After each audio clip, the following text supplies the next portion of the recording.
my friends, welcome to my channel. Today, once again, I'm gonna make a dress.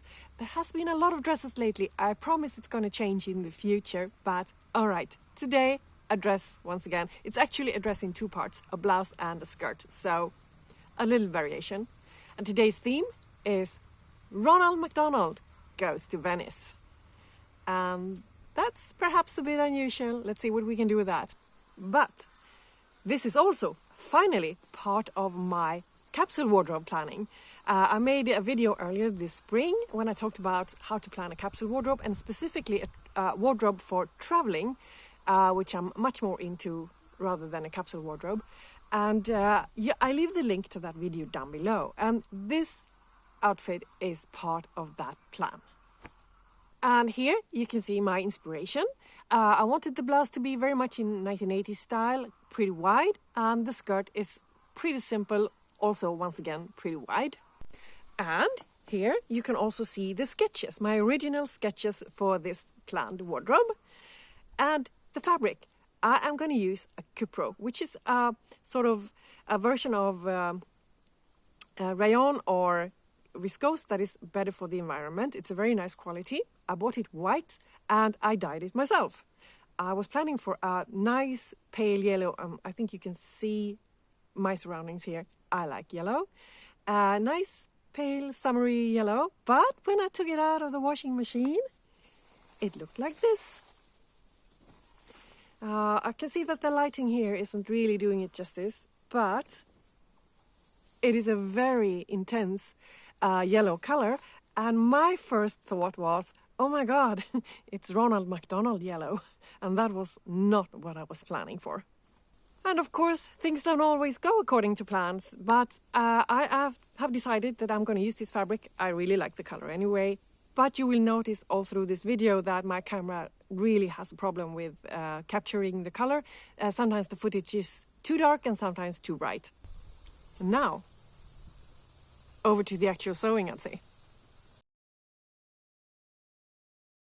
Now, I can tell you that this project didn't really go according to plans. For some reason, I was very sloppy when I was sewing this one.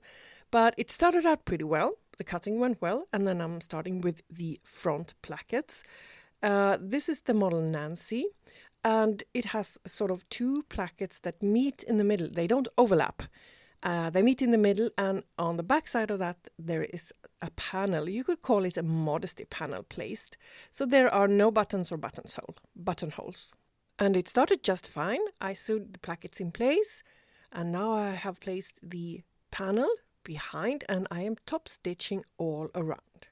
Now, first of all, I'm using my old machine, and it's not exactly in perfect condition. It sounds like it's working really hard, but it is working.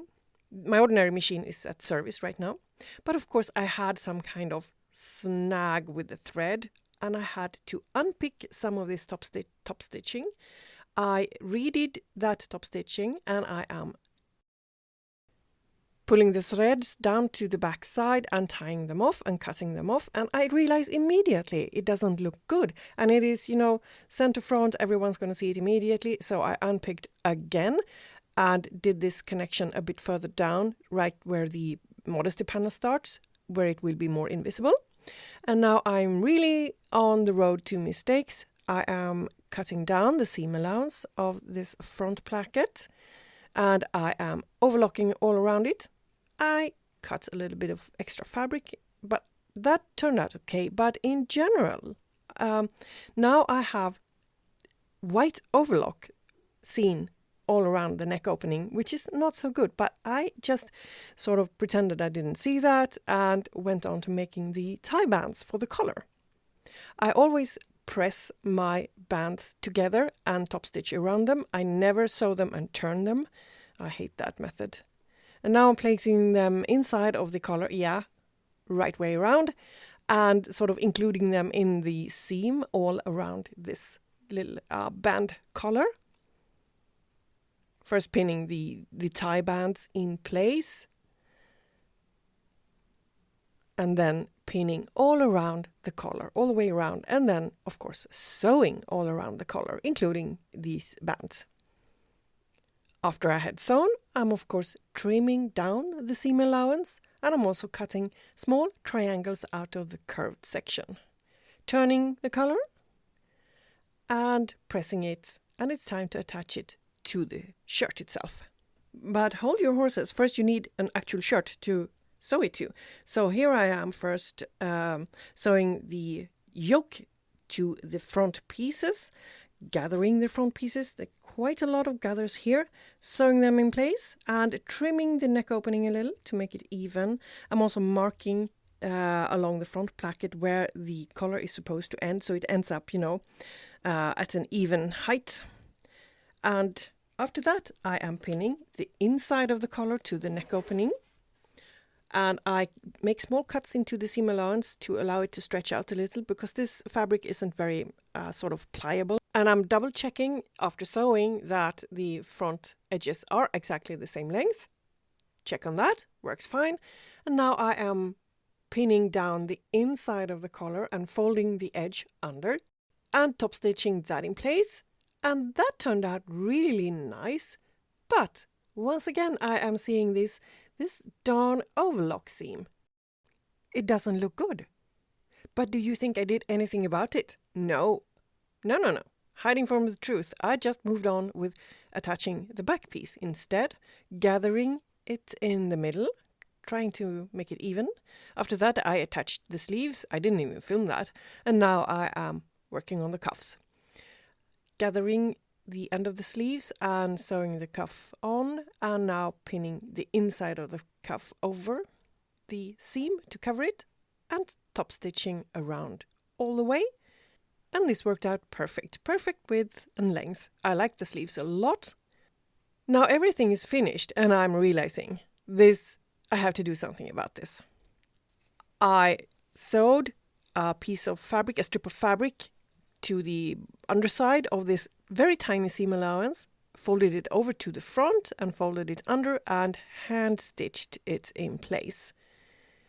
This was so fiddly. I should have done this from the beginning. I cannot understand why I didn't do it from the beginning, because of these tie bands in the front. The neck opening will want to lie open all the time and show the inside all the time because of the weight of the bands. I am not intending to keep this tied at the neck all the time. Well. And finally, I made the hem at the bottom of the shirt, just folded under twice, 1 centimeter, and top stitch that in place. Shirt is done.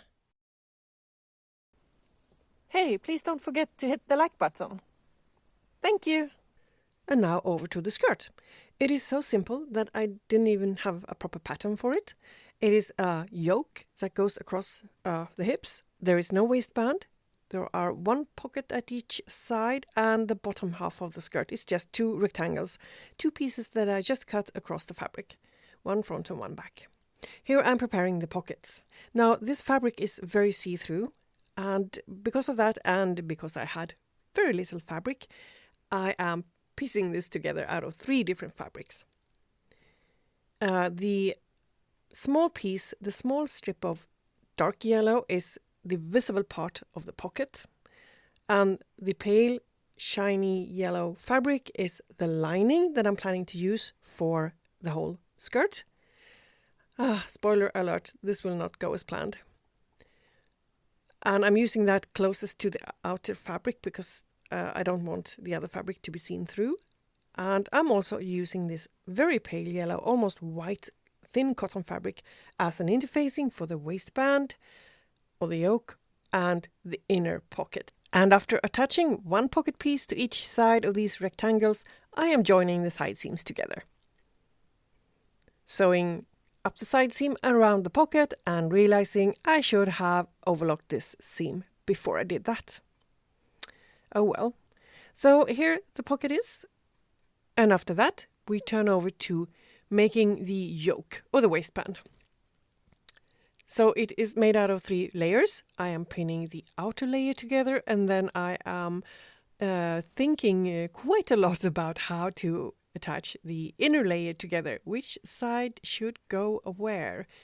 It was a bit mind-boggling. because I didn't want the seam allowance to be visible through. But in the end, I sewed the front and the two sides together, one strip for the inside, one for the outside. And when this is done, I am evening out the bottom edges because they did become a bit uneven.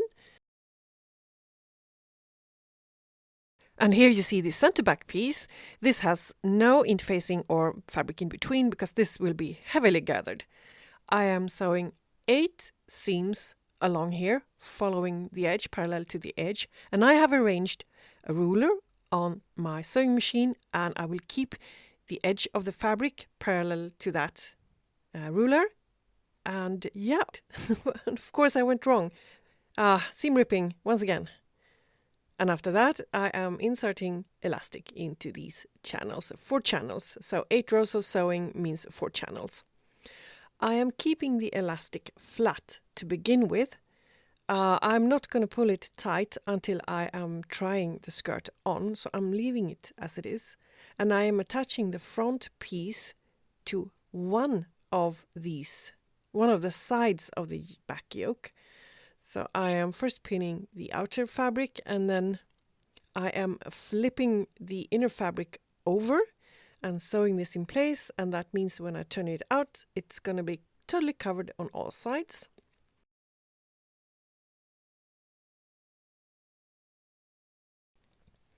And then I'm doing the same at the other end, but as I'm going to tighten the elastic, I'm just sewing the bottom piece, the edge that is going to be attached to the skirt. It's maybe 2.5 centimeters, maybe 1 inch. I'm sewing at the bottom and leaving the rest of this seam open. And after sewing this short little piece here, I am removing all the pins, and I'm making sure that all pieces of elastic is still attached and possible to pull on. And now we have a waistband, or a yoke, whatever you call it. So it's time to move over to the actual skirt that needs to be pleated in front and then gathered in the back with the elastic. And these pleats I more or less just freehanded. I pinned the waistband to the skirt and made first a few very deep pleats, and tried it on or held it up in front of me and decided I didn't like that, and took it apart and redid it with more pleats, less deep. This took a bit of fiddling, but when I was happy, I used my measuring tape and transferred from one side to the other so it's symmetrical. Pinned it all the way around, and then it's time to sew it on. And it worked out just fine. I really liked how this looked, and it was time to try it on. And the front, it looks just fine. I'm trying out the pockets. They are okay. And now in the back, I have all of this extra fabric. And the way I do it is that I pull on the elastic while I'm wearing the skirt, trying to adjust it to fit just perfectly around my hips, and pinning this elastic in place. And now, of course, doing this while you're wearing it, back to front also, is a bit inexact. So afterwards, I am adjusting this elastic to become more even. And when I was happy with that, I pinned it in place, and I'm cutting off the elastic. I'm leaving a little bit extra, and that was a good thing because I ended up making it a tiny bit bigger later. And the last step is to finish the whole of the waistband or the yoke. And I'm doing that by taking the side piece of the waistband and folding the seam allowance under, pinning it in place, both the front fabric and the backside fabric. And then I'm just putting the elastic part inside of this opening. And I'm pinning the side piece, the flat piece, on top of the elastic. First the top layer of the fabric, and then I go over to the backside and also pin the lining fabric along the same line, so I catch them both when I later top stitch this in place. And since this is elastic, it becomes a tiny bit uneven in the seam, but it's fine, it's totally okay. Looks really good, I think. And then the last part is to hem it. And I did want it to be as long as possible, so I'm just folding the fabric twice. really narrow hem, and then top stitching it in place. And after that, my friends, it's all done, and it's time for the reveal. But first, a few words about mistakes, because they were made. Here's the lining for the skirt. I forgot to put it in when I made it, you might have noticed. And it's really necessary to have it because it's very see-through. So I just made it into a separate slip instead to wear underneath. And now, back to the reveal.